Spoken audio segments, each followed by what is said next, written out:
This podcast is sponsored by Camera Museum of London at 44 Museum Street. Welcome to a Fish Out of Water podcast. This is your host, Richard Lippman. Today, we are at the Brussels International Fantastic Film Festival. What do you think of the BIFF? With the BIFF market, adventure tour across studios and places in Brussels, including the beer factory, where the idea is to get everyone drunk and and ensure that they give you the bank accounts, so everyone takes money off each other at the end of it all. Or their body organs. Even better. I didn't think of that. So who could think up of such an idea? Who are you? What do you do? Oh, my name is Pedro Cristiani. I am a director, screenwriter, and producer, originally from Argentina. I am also a film professor at New York University. I actually teach a class that's called The Language of Darkness, which is writing horror for the screen. And I just did the international premiere of my film last night at BIFF. The film is called Deus Irae, and it's a mix between The Exorcist and Seven. So what are you looking to achieve here right now at BIFF? What I'm looking to achieve right now at BIFF is I'm bringing my next project. It's a horror science fiction film, and we actually want to shoot it here in Europe. You know, we are securing North American financing for my film, and it's science fiction, but we are very much going back to the metal heartland, to the graphic novels, to all the comic books that we grew up with. You know, Enki Bilal, Mobius, that kind of visual identity. And the only way to do it is here in Europe. Where in Europe? Brussels, of course. We are very much open to wherever we can shoot, because Europe shares a collective visual imagination, you know, and it's very specific regarding science fiction and horror, because in other countries what you get is a more industrial feel to it.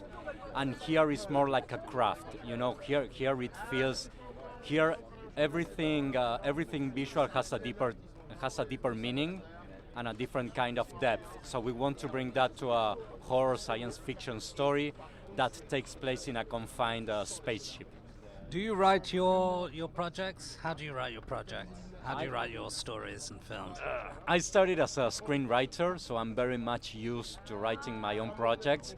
And that's actually an advantage, because when you start as a screenwriter and then you make the move as a director, you really know what you need to tell the story. You know, when your only job is being a director, sometimes you get lost in the visuals, but also being a screenwriter really helps you focus on the story and what you really need to tell the story, and then you elevate it with the visuals. Can you give us an example of when you're writing a scene? What are you thinking about?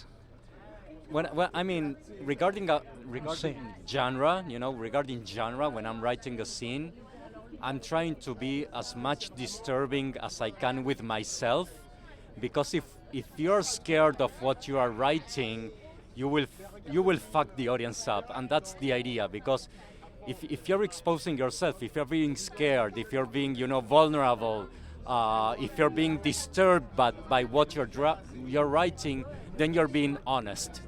And if you're being honest with what you're writing, the audience connects with that, and you fuck the audience up. And that's what we want to do. We want to fuck audiences up. That's really important. Now, what about the reality of being scared? Are you pretending to be scared, or are you really scared about what you're writing? I love to be scared. I mean, everything that I put, and that's also my advice to screenwriters. You should write about stuff that you don't want to write. You should write about stuff that scares you, that disturbs you, that really puts you in an uncomfortable place, because you're writing from the gut, you're writing from a visceral place, you're writing from an experience. If you want to design something scary, that's not honest, and the audience can anticipate that, kind of like the jump scares. The jump scares only are effective, for 15 seconds, because that's the jump scare, and the audience, and then they forget, they laugh and they forget about it. But if you are really disturbing, if you really mess with their minds or their perceptions, then they are bringing those scares home with them, and that's when it starts getting interesting. Well, that's what happened when I saw Chris Nash's film at the BIFF. I'd like to see your film, of course. What's your film? My film is called Deus Irae, and it actually screened last night. We had a midnight screening. It was absolutely fantastic because it was perfect for a midnight audience. It's an extreme film, and the beautiful thing, about watching it with a BIFF audience, it was like, at first they were like very, interactive and vocal. Of course, they're the best audience, not only in the world, in the universe, basically. And then they started like slowly bringing silent and kind of like looking at themselves like, this is really fucked up, But there was kind of like this connection with the screen that you could feel. And, very unique things happened. First, like, nobody was talking, and then they started reacting, and then they went back to being silent, and nobody pulled a fucking cell phone. No, there were not, like, which is typical now in the cinemas, people just check their messages or whatever. Everybody was kind of like, there was like an umbilical cord to the screen, and everybody was there. And the screen is only 85 minutes, because I also believe, on having like a pace to the story. When you go too long, people get kind of like spoon-fed. You're telling people everything. I love movies that are shorter and give room for the people to actually feel the movie. To actually have like a more of a sensorial experience, to have more of a visceral from the gut experience. So the screening was absolutely fantastic, kick-ass. Of course, I sang, and yeah. What else? Have you got a card? We're on the way to the restaurant. Have you got a business card or something? I don't know. I don't have a business card. I'm in the BIFF catalog. Okay. Well, let's check it out here. But meanwhile, how the hell did you write that story? Is it through personal experience? Yes. Thank you. You're asking like absolutely fantastic questions. We should work together. The way that I approach this kind of stories is, first you find that there has to be a theme, there has to be something, there has to be something in the story that you say, okay, I'm going to spend the next 2 years of my life, or in my case it was 6 years, doing the film, because this is completely independent film. So it was 6 years. How much did it cost to make? Very little. How much? Very little. $100,000? A little, very little more. The thing is that if we were to budget it, it would be more, but it would be a lot more. But we invested our own salaries. There were people who became co-producers because they put their own money on it. So if we were to value it, that's why it's not fair saying how much, because if we were to value all the work that the people put for free, it would be way more expensive. It sounds like it was a process, and it was made in Argentina, was it? It was fully made in Argentina, and also, answering your question regarding the story, the way to devote this much time to a story is finding what the story is really about, and then you start working with the characters and everything. But you need to find the theme, like the core of the story, the heart of the story, that you say, okay, this is powerful enough to spend this much years. So what is the core of the story when you found it? The core of the story is that in order to defeat the devil, we have to become something even worse. Oh, wow, so you got to become even worse than the devil? Is that possible? It is. Because here's this thing, and this is what I love about film. Let's take the film Jaws, for instance, right? The shark in Jaws. The shark in Jaws is not evil. The shark is just feeding. The problem is that it's feeding on us. That's the problem. But if you want to kill the shark, you have to become a worse kind of monster. Then you go against your own human nature, because the shark is originally a monster. The shark, it's his nature to feed. But if you are, as a human, want to kill the shark, you have to become something worse than the shark. And that's something unique about human nature. You know, we change. We can become something worse in order to survive. And doing that, to me, it was more interesting than doing an exorcism movie about demons, because we have seen 1,000 of them. But seeing how the exorcists have to become something worse than the demons in order to defeat them, that was the core of the story.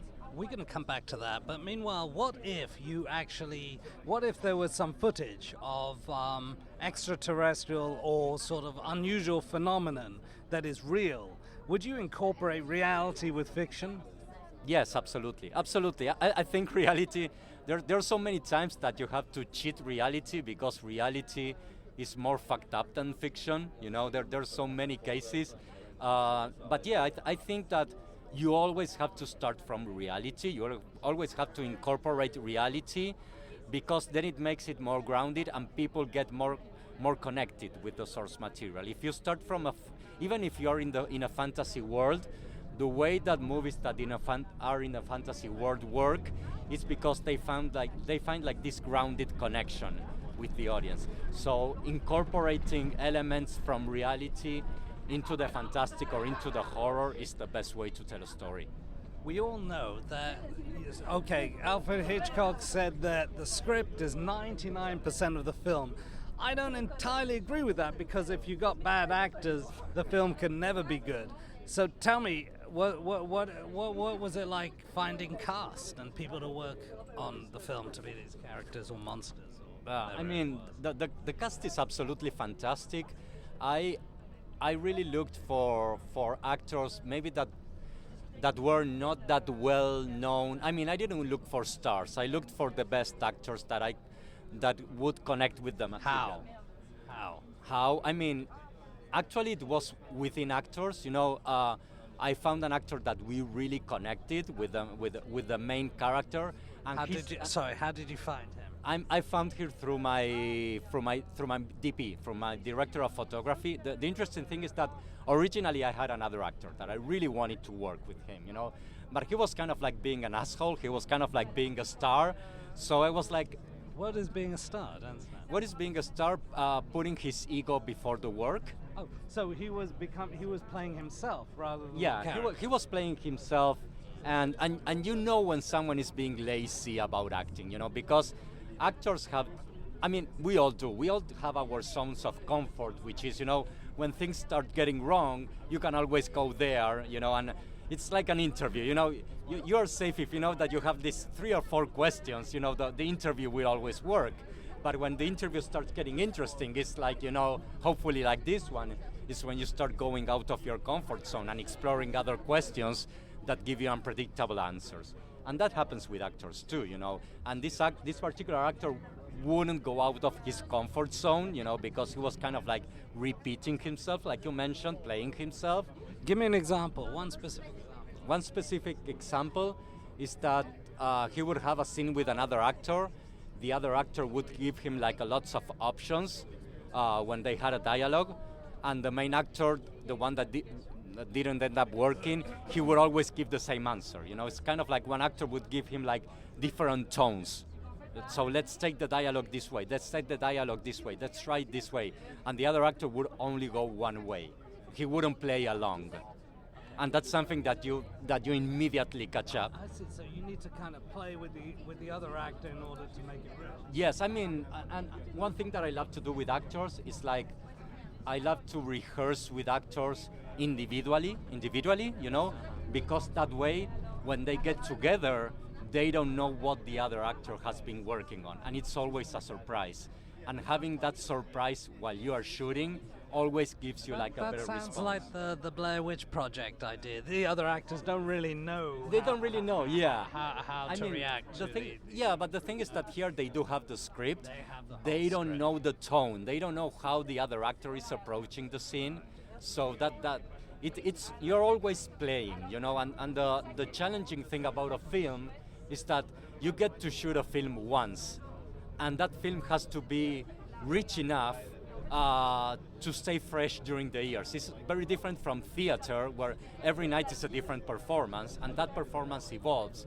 You need to have a rich enough film and performance and layered, storytelling, so that people, when they watch the movie more than once, they find different things, because it's just one movie. We're going to go into details. So then you moved on to the other actor. What did you tell the main actor? He said, look, it's not working out.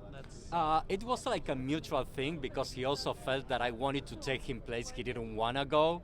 So the moment, I think he felt the moment that I started looking for another actor, I never told him, but he kind of like felt the change in energy. Maybe he felt that I wasn't... It became cold in the room. No, it not cold, but it's like, I'm not your favorite baby anymore, Okay. Yeah. This awesome. How do you find it? Just one moment. I'm just going to get my bag here.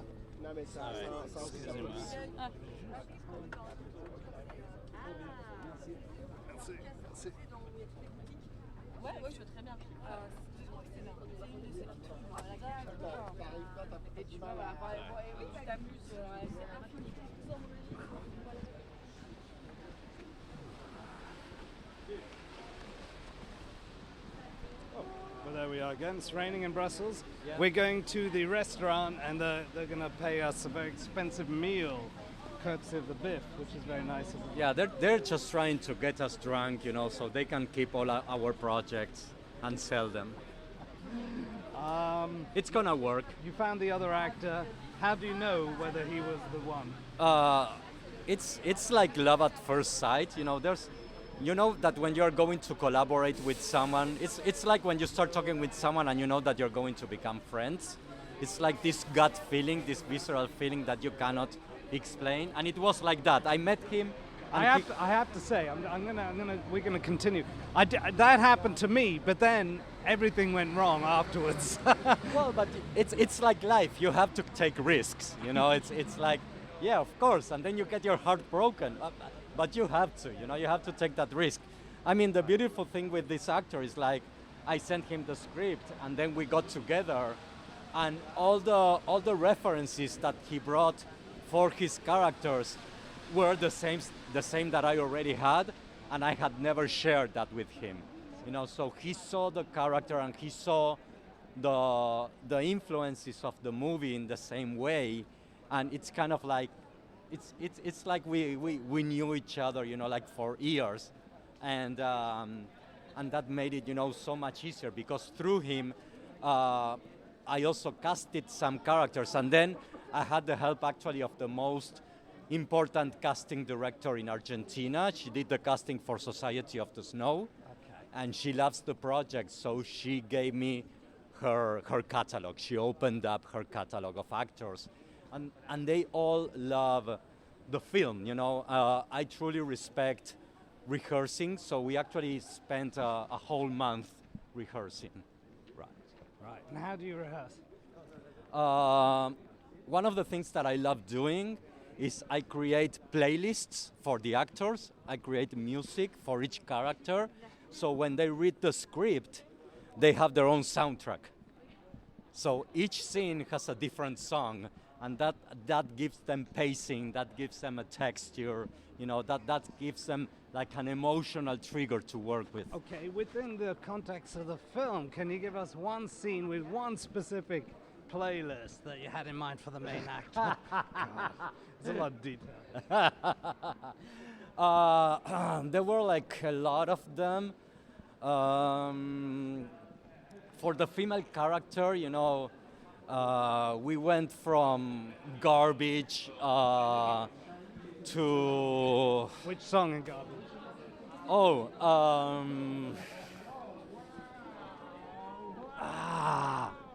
Stupid Girl? No, of course not. I knew you were going to say that. Very sexist comment. I took some photos of Shirley Manson. Oh, you did? And her band in Manchester. Yeah, no, she's absolutely fantastic.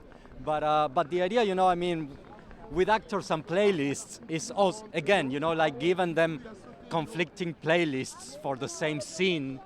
So they approach, you know, so they think that the other actor has the same song for that scene, for that scene, and they come from a completely different way, from a completely different place. So do you mess with your actors a little bit, so confuse them? So Yes, and they know that. I mean, that's a talk that we have at the very beginning, you know,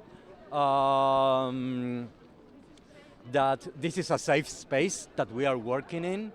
And the only way to, you know, to confuse the actors is also to put yourself in the same position, you know. It's kind of like if the actors need another character and that other character needs to be their victim, I'm there, I'm doing that character.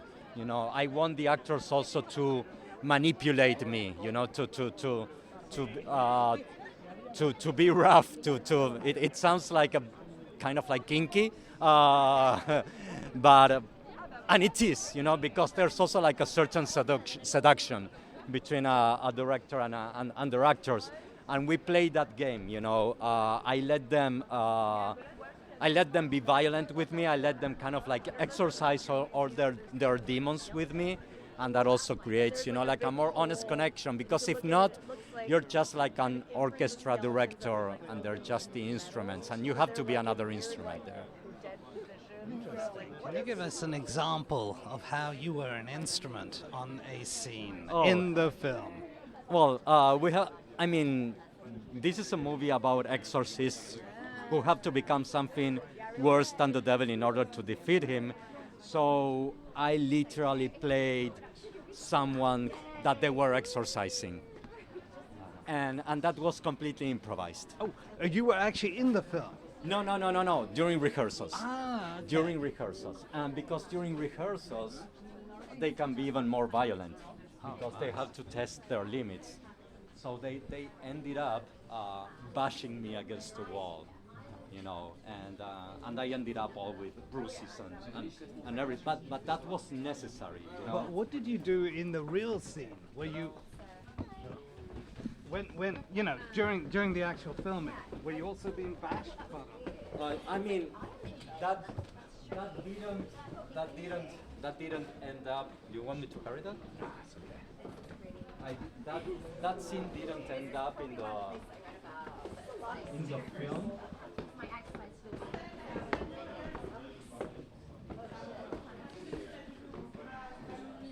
That scene didn't end up in the film, but what we did is like, it was a dark room, and these characters are three exorcists, so I would be the person inside the room making noises, like running around, and they would try to circle me and basically, you know, exorcise me. So they would definitely like grab me and push me against the wall and start doing their thing, because that way the three actors would have to behave like a team.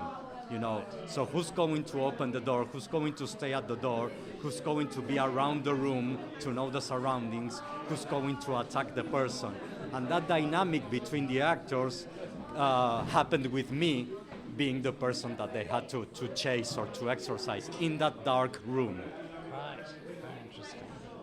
To be continued. Thank you very much. Thank you, man. Excuse me, what do you think of the bit? We're big fans from the beginning, so from the early ages. So we can't miss it. Yeah. What do you think of the BIFF? What do you think Sorry. of the BIFF? What? What do you think of the BIFF? What I think of the BIFF is probably the best festival from film genre film. Yeah. Very special, you know? Yeah. And I come every year, of course. And best ambiance, best public. And you're dressed up as a vampire? I'm dressed like a cool man transformed in a vampire. It's a bling bling vampire.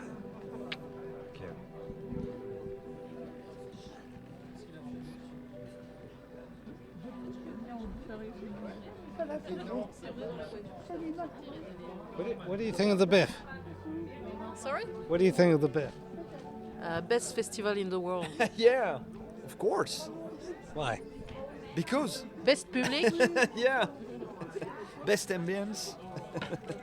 best movies, best everything. Yeah, all the best. Biff, we're at the Biff Masterclass, Sorcière, Witches. Tell us, you had premonitions and you asked them a question about it. Is that true? Were you satisfied with the answer? To be honest, they actually did not answer my question at that time. They had a very interesting answer, but my question at the end of the day was, what makes witchcraft witchcraft? And they did answer it later on, I think after the third or fourth question. And what I gathered is that it's the way you use the energies to benefit yourself or others. Tell me about witchcraft in films. Do you get inspired? Sorry? Do you get inspired by witchcraft in films?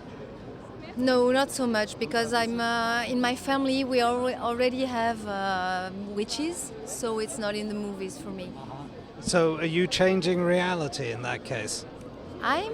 Do you change reality? No, I don't change reality. It's just, as she said, in my daily life, with the energies and everything, that's it. Is it a question of belief or is it a question of practice? Or a bit of both? A bit of both, yeah. Yeah, for sure. How did you find the masterclass? Very interesting, and I already follow Silent G, so I know her. So, voilà.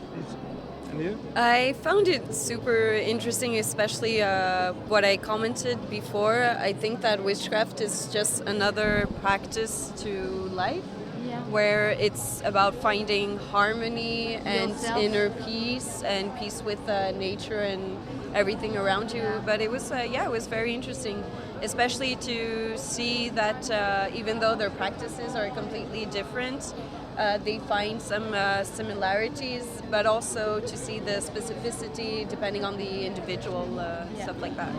Very much. J'avais une autre question. You're following Silent Jill? I've got another question.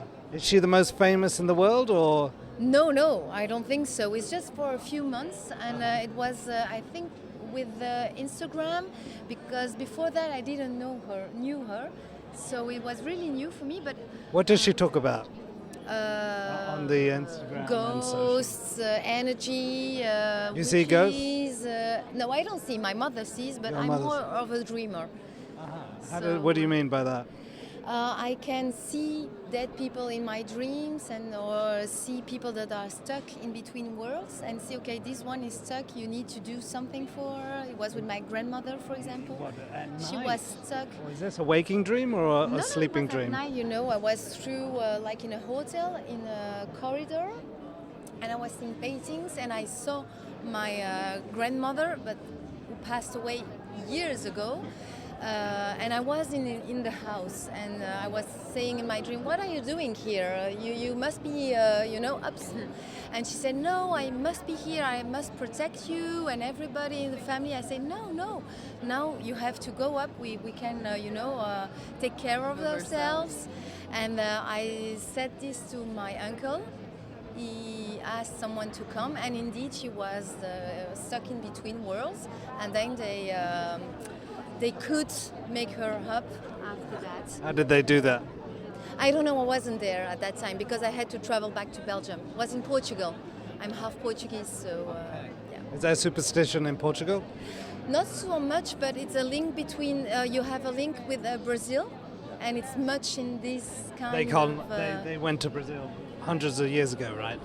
Yeah, and By my boat. family lived in Africa as well, so I have, roots with magic and voilà. Is there a lot of magic and practice in Africa? Oh yeah, it's le berceau, how can you say that? The heart, the room, yeah, the roots, yeah. Do you think this inspires stories?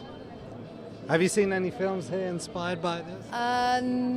Not here. I haven't seen any films today. Well, actually, it's my first day here at the BIFF this year, but it definitely inspires movies and books as well. Yeah. Can you give us examples?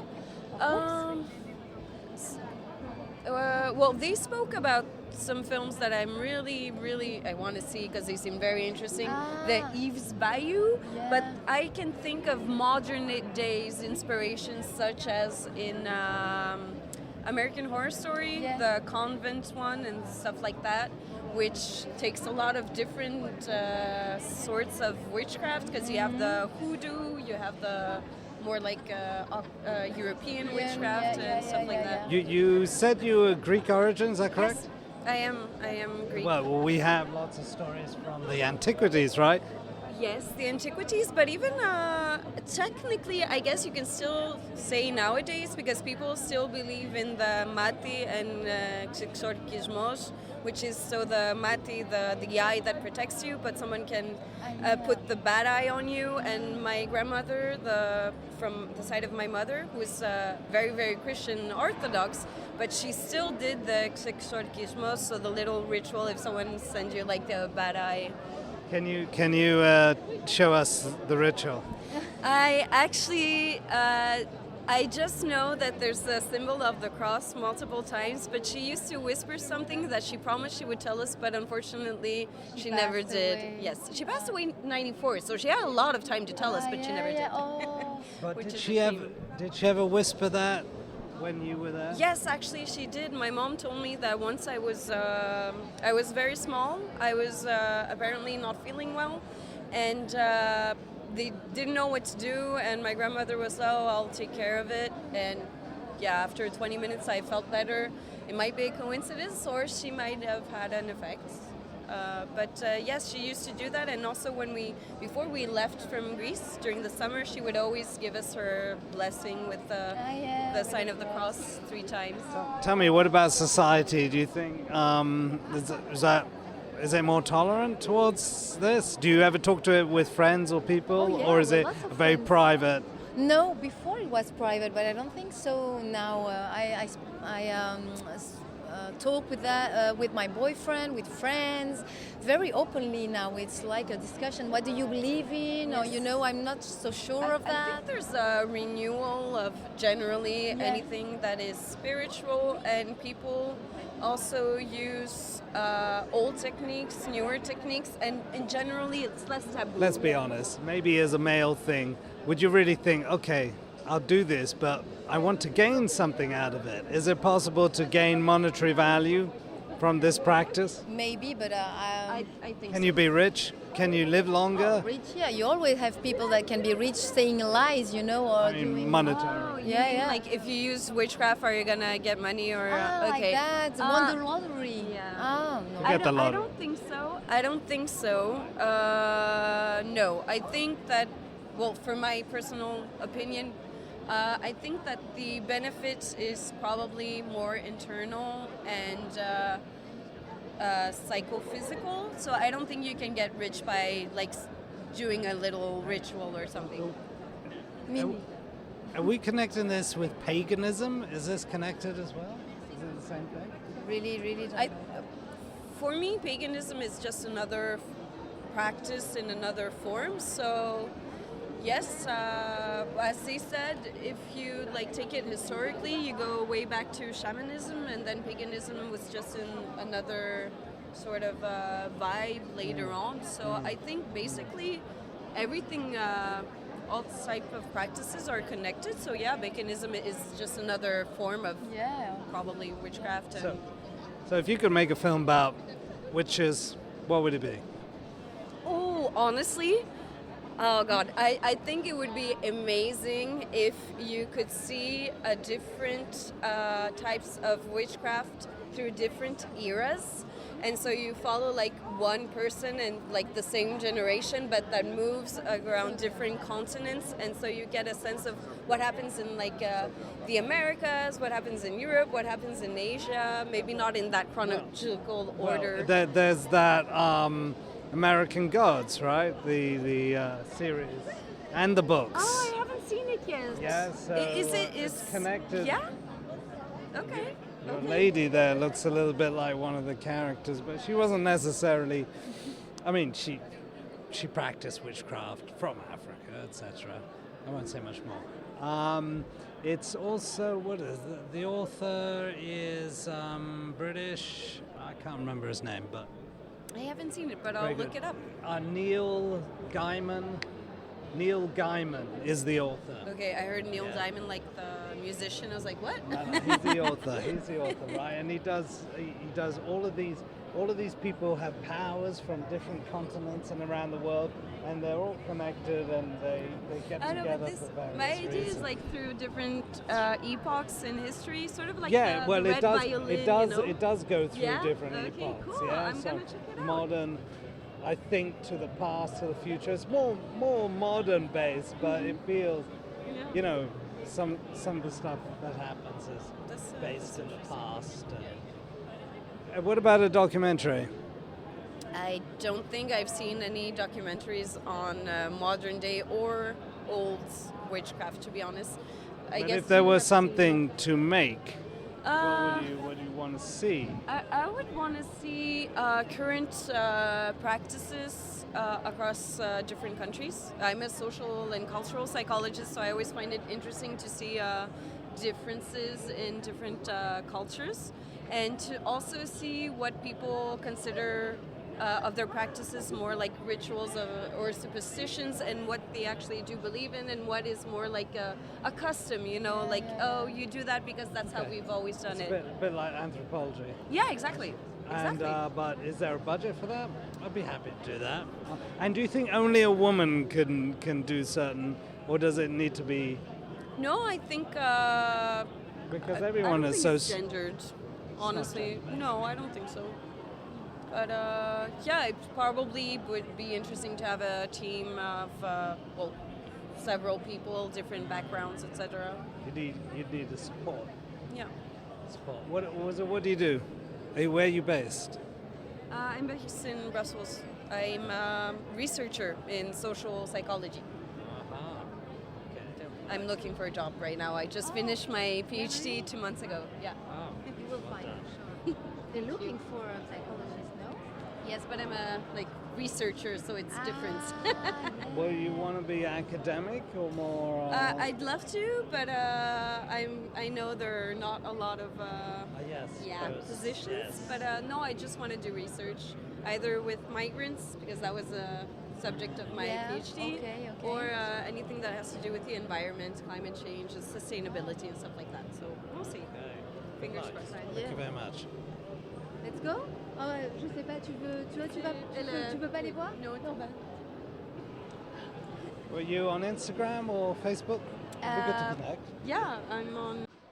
Hi, this is Richard Lipman at the Brussels International Fantastic Film Festival 2024, and I'm looking around here at the pop-up space. We are with, and I'm looking at these incredible lights with futuristic and sort of alien type designs inside of a window, just like that film Aliens, but with lights, and looks fantastic. We're here with the designer. What is your name? What do you do? My name is Didier Foulon. I'm from in Metz, in France. Tell me about this invention here. Sorry? Tell me about your invention, your light setup. Tell me about these. Qu'est-ce que vous pouvez dire à propos de ça en anglais? Ok, en anglais alors. All my creation on basis upon old object. It's upcycling art. I collect different objects with a very, very, very bad state, and I restore this object to transform in lamp. With the different items that I find inside this object in same state, I cut, I collect, I brush, I weld to create other items to insert in my steampunk creation. This is steampunk. Yes, it's a steampunk creation. This is Tim Burton's inspiration, Caro Genet, Jules Verne, etc., etc. Fantastic. And where can we find you? Où est-ce qu'on peut acheter?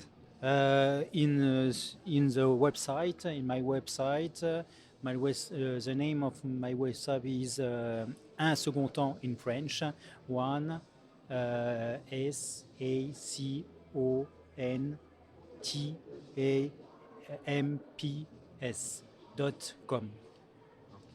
Thank you very much. Merci. That was a sight to see. Thanks. We're at the pop-up space here, and I see that the female author has done lots of books about erotic horror and gore and carnage, and she's here to speak to us. Quel est votre nom? Qu'est-ce que vous faites? Ça a l'air de quoi? Qu'est-ce que c'est tout ça? Violaine. Hi, I'm Violaine de Charnage. I'm from France, from Strasbourg, and I'm an horror writer. I like writing gore and body horror and porn gore. And my last book is a book for kids, for a change, like Chair de Poule. It's épouvante. Tell me a bit about the story and the characters in your books. Are they inspired by real life? Oh no, I'm not doing porn gore in real life. It's all fiction, but it also talks about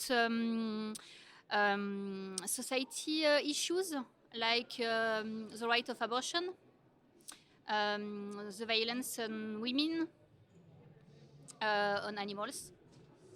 Tell us about this book here. This one's called Horreur Érotique. It's a best-of of my more explicit stories. Porn gore stories. There is a rewriting of tale, The Chaboté. It's with fetishism and leather.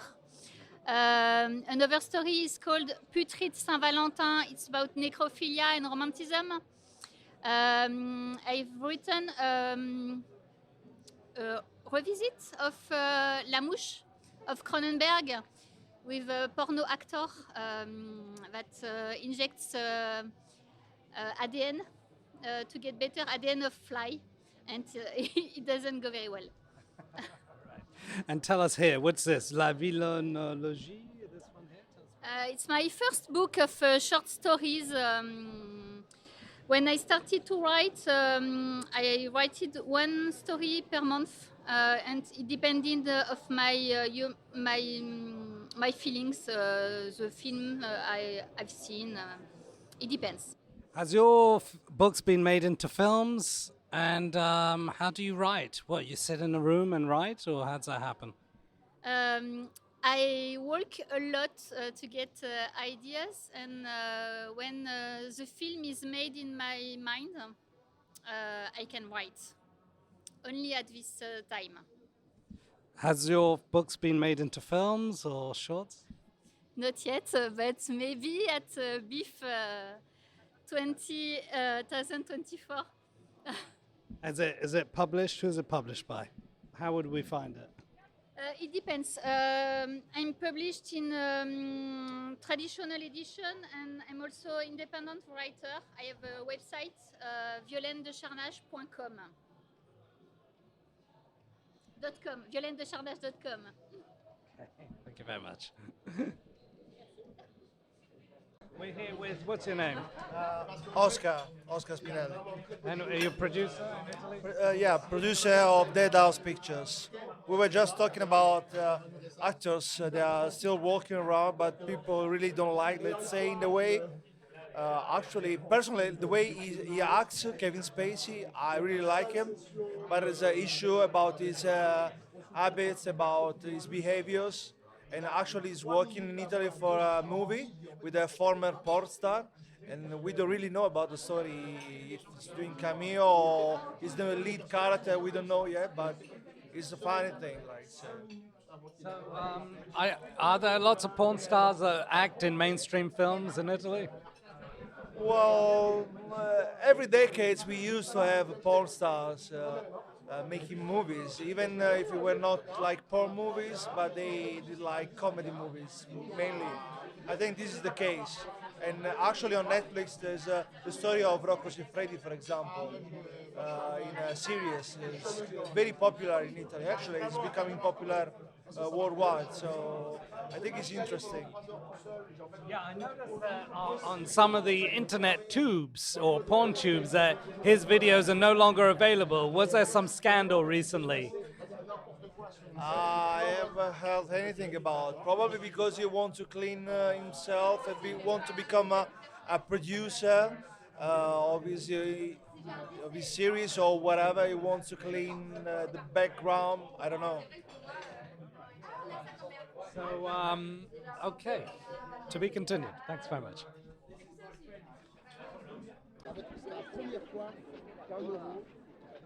You a Biff? Yes. You're making a film? No, I help the producer making films. I'm from the agency of Uruguay. Okay, I see. Do you mind if I interview you both? Oh, for very sure. quickly. I'm a producer. I'm not the. Who are you with? What would you produce? I produce the greatest film from Latin America called Bread of Thorns, which will be next year. I don't know where, but it's the best film in Latin America. Why do you say that? Because it's entertaining, the most entertaining film, and it's also highly artistical. Tell me, you're drinking this unusual drink with a pipe coming out. Yeah. What is it? It's called yerba mate. It's the best drink in the world, also. I would not recommend. I would not recommend it. For example, Lionel Messi's favorite drink. Okay. Sorry. Yes, of course. The footballer. Footballer, yeah. Yes, for And sure. Luis Suarez, the best player The also. in Argentinian and Latin Uruguayan America. players drink mate, but it's not a good flavor. You have to get used to. Tell me about the BIFF. What's happening at the BIFF? You managed to raise $10 million, or what's going on? Not 10, but I think I secured 7. But we're getting there. We're getting there. And what's the situation in Latin America? Do people watch films? Is the horror genre popular? The genre is very popular. We don't produce as much genre as we should, but we are getting there soon. And what's your take on that? I think that in Latin America we don't produce that much, as my friend said, but also we have a problem that is that we don't see that much of Latin American cinema. We are most used to see, of course, USA productions, and then Europe, and then Latin America. That's kind of a problem, I think, around the world, that people don't see the cinema from their own country. Yes, of course, with globalization, and then, but I see that there are some American producers that are trying to make local films in the country. Is that correct? Yes, they try to do that, not in Uruguay, but yes, in Latin America, because they open new markets. That's what USA loves, no? Yeah, sure. But do they fail or do they succeed? Do you know that? Always succeed. Uruguay is the greatest country in the world. Okay, maybe sometimes when you they co-produce succeed. with other countries, does it work? Yes. We co-produce mainly with Argentina, but we also co-produce with Latin America, Brazil, Paraguay, Bolivia, and also we have some European co-productions. Isn't there a big issue with inflation? I hear that inflation is highly unstable. That's Argentina, my friend. Uruguay is the most stable country of the region by far. Uruguay is small, is quiet, things doesn't change. The dollar is the same like in the last 5 years. It didn't change that much, so Uruguay is stable. That's a warranty. What about crime in Latin America? Do they get involved in the productions, or do you have to pay them off, or not? No, we don't have crime in Uruguay. Very little. Uruguay is also the safer country of the region, so you don't have any problems. Unless you go to, let's say, the most dangerous neighborhood and you start shooting, maybe there something can happen, but it's not a problem really. Tell me, what if the production actually wants to go to those most dangerous neighborhoods and get the people there involved? Does that ever happen? Not in Uruguay. Maybe in Brazil if they go to favelas, but Not in Yes. Uruguay. You don't want to be shooting there because it's not pretty. It's not that ugly. It's not that big. So let's say if you go to a favela, the favelas are really big, really nice also, enormous. But the dangerous neighborhoods of Uruguay are small. It's nothing that's exciting for sure. Okay, well, thank you very much. How would we get to see your films? Or Well, maybe in Cannes, maybe in Stages. I don't know. They have to fight for me. the audience will find you. For sure, Yeah, for sure. What are your names?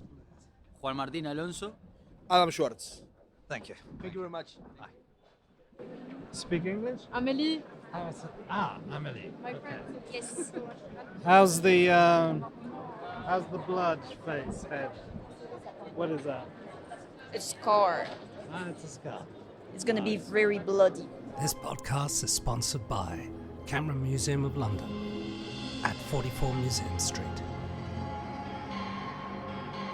Thank you for listening to a Fish Out of Water podcast. This is your host, Richard Lipman. Should you have any questions, comments, or suggestions, please get in contact.